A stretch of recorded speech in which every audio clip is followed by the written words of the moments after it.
Under the head rights and the land rights, you can get as much land as you wanted. Minimally 500 acres for every white coming into the country. A white person can pick up land under head rights and land rights, and all they have to do is get one slave and never have to work a day in his life. So by 1710, slaves were pouring into this country because everybody was trying to make money. And contrary to what some people are telling you, and I heard the other day, and I got to correct them, I hate to do this, most of our people now saying, well, Willie Lynch did this. Willie, you're wrong, Willie Lynch didn't do it. And I don't mean to hurt anybody's feelings. I'm going to take issue with some of my friends. Willie Lynch, I heard it the other day at the Million Man March, Willie Lynch put out this and did that. It was not Willie Lynch. Let me do a little education. It was the Virginia colony. In 1710, the Virginia colony put out what's called meritorious manumission. Meritorious manumission set into effect what Willie Lynch did 2 years later. Meritorious manumission says that any black slave who creates and invents something that a white person can make money out of because of the enslavement laws, or any black person who saves a white person's life, or any black person saves a white person's life, or any black person who saves a white person's property, or any black person who squeals on, informs on something his own people are up to, will be freed. He will be given status, recognition, and money, and set free. That was called meritorious manumission. Now, what Willie Lynch did was come along 2 years later and find out that a couple of colonies had passed, and he said, aha, I'm going into business now as a consultant, make myself some money. I'm going to go around the country now and show them how to keep these fools in control.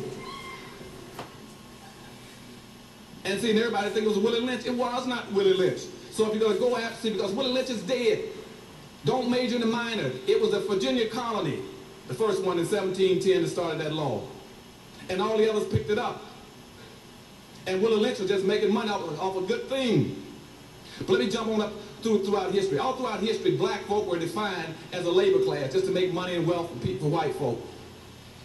And we come up to the civil rights, up to the Civil War. By the time of the Civil War, so much money was pouring into this country from black products.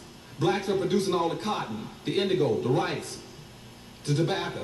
There's so much money was pouring in this country that was being concentrated in the South. By the Civil War, the eve of the Civil War in 1860, out of every 3 people in the United States that had over $100,000 wealth, 2 of them lived in the South. A white person in the South with 2 slaves was as well off in terms of wealth and net assets as any white person in the North, got through counting his house, his home, his animals, land, and his income. As a matter of fact, by that point in time in the 1860s, whites had invested over $8 billion into slaves. And a white farmer in the South with 100 slaves had 400 times the wealth of a white in the North with a similar farm. As a matter of fact, in 1860, on the eve of the Civil War, just in the amount of cotton that black folk picked and sent to Europe, blacks picked, that time, 1 billion pounds of cotton. Now that 1 billion pounds of cotton sold to England for 48 cents a pound. That produced $500 for every white person in the United States before he even got out of bed. Now the reason I'm mentioning all this to you before I get to my solutions is because you see, by then the whites had built in an affirmative action plan for white folk. It was impossible for a white person not to come to this country and get rich. They used the government of England, France, Dutch. What they were doing was using the government through an affirmative action plan to take land from Indians and give it, and take labor from blacks and make whites rich. That was an affirmative action plan. And to make sure that no one else could get into it, they set up a preferential treatment program. That only whites could get it. That was preferential treatment. So when you hear whites talking about they're against affirmative action and preferential treatment, no, just for you, not for themselves.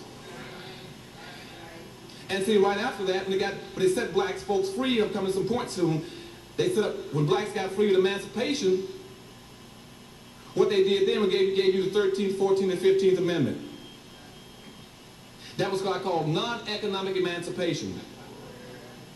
Because you see, by that time, all whites had pretty well concentrated all the wealth, power, and resources on the white-hand side.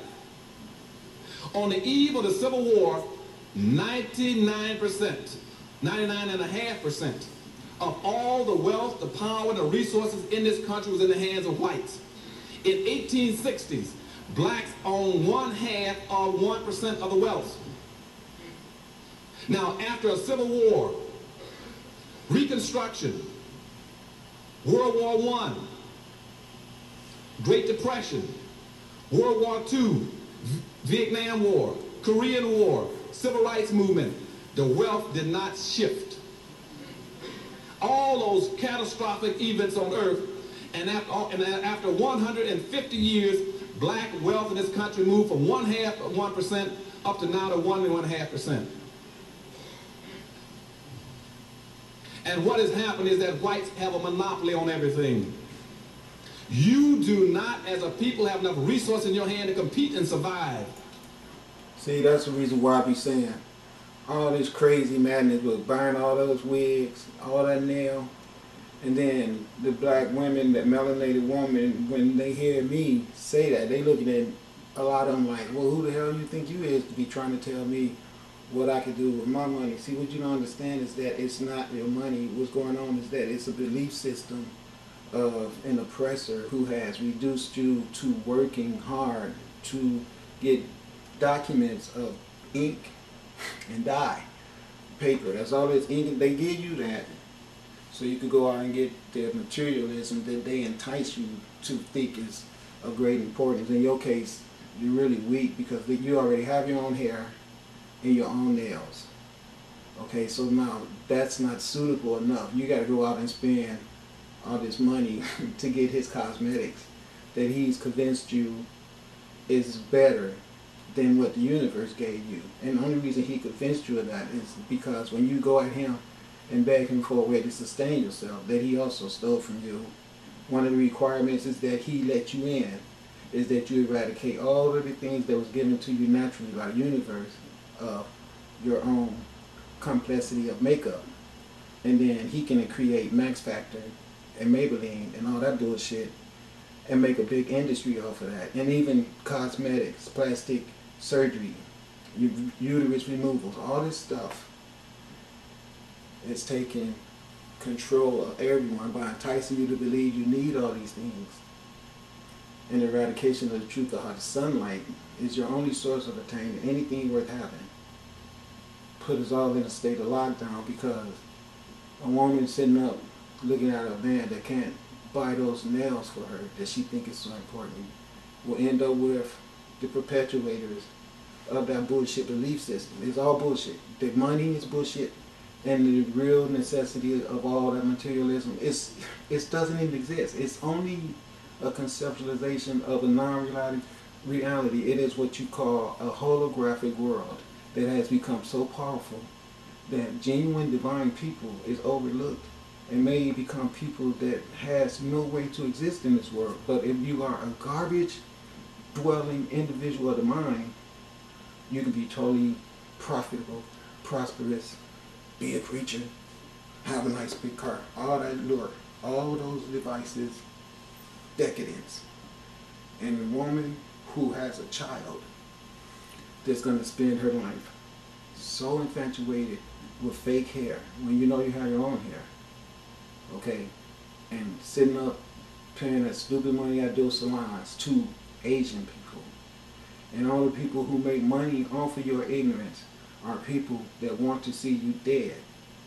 Those men want to have control over you so they can bend you over whenever they want to and violate you and never have any ounce of respect for you, but at the same time they want their women of their races to be respected and never ever let your king, your true God-given counterpart, how dare you want to touch my woman, but then you letting them fondle you and touch you and all that other stuff, going to them churches, worshiping them as your God.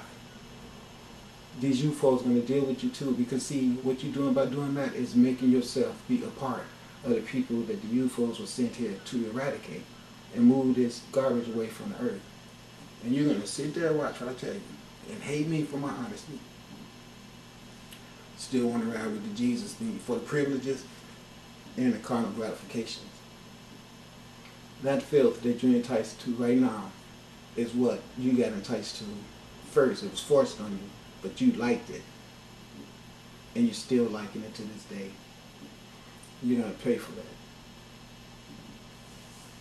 You really are, sister. I hate to tell you that. So go ahead with the Jesus thing and know that's going to cost you dearly. Because I've already showed you the true melanated woman is the ones flying these ships around the planet. In a little small bit of time, there's been more proof of us existing as a melanated race of space travelers and time travelers than there's been of Jesus proof in all the history of the first invent of his ass. Everything about the whole existence of that religion is based on perpetuation of evil and forced upon people's mentality of spiritual oppression. And it's all built around the plagiarization of us and our unique writings in stone of our connection with the sunlight and the space entities, the UFOs that the sunlight make.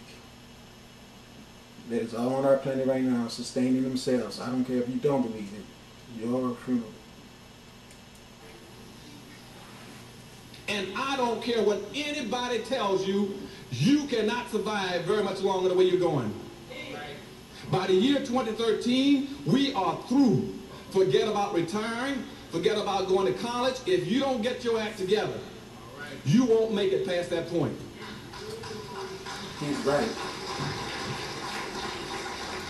Okay, it's 2013 right now. I'm a 52-year-old, well-educated guy. Spent a lot of time educating myself, reading books of importance, books that stop me from smoking, making stupid decisions about how I want to live and my anatomy, what my anatomy quest gonna be, all right?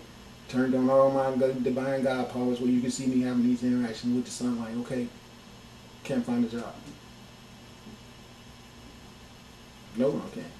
There's no jobs on this earth, this big ass earth that otherwise would provide work for everyone to fend for themselves.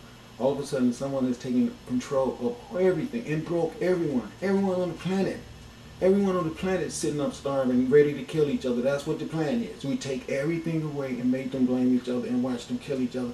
Or either someone comes alive and wake everybody up and say, no, that ain't what we're going to do. What we're going to do is we are going to unite with each other and take control of this earth back. Because see, they cannot control everyone if everyone unite with each other and understand that you're being controlled. But if you for some reason think that, well, I don't like niggas and I'm still going to fight niggas, and black people, I hate niggas too, and everybody hating the true people of the earth, that means you're killing yourself. Stupid ass. We are sliding into a permanent underclass status right now. But in 2 to 3 years, the door will start closing. We got 2 to 3 years to either get it together or hang it up. That's how serious it is. Now, what's going to happen is lock us in is about 5 things. I'm going to name a couple of them. That's going to lock us in this underclass ship. 1, from this point forward, as I said in my book 2 years ago, and thank you for making that book #1 and #2 in America.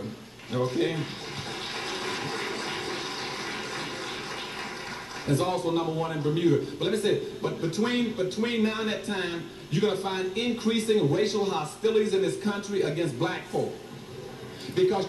Okay, he's right. That's #1. I'm going to elaborate, move it real fast. Okay, dig this. I'm going to be honest with you. There's been a change. I can see a change. People is not so upset and uptight. I ain't going to lie to you. I see a change in the way people treat me now. Okay?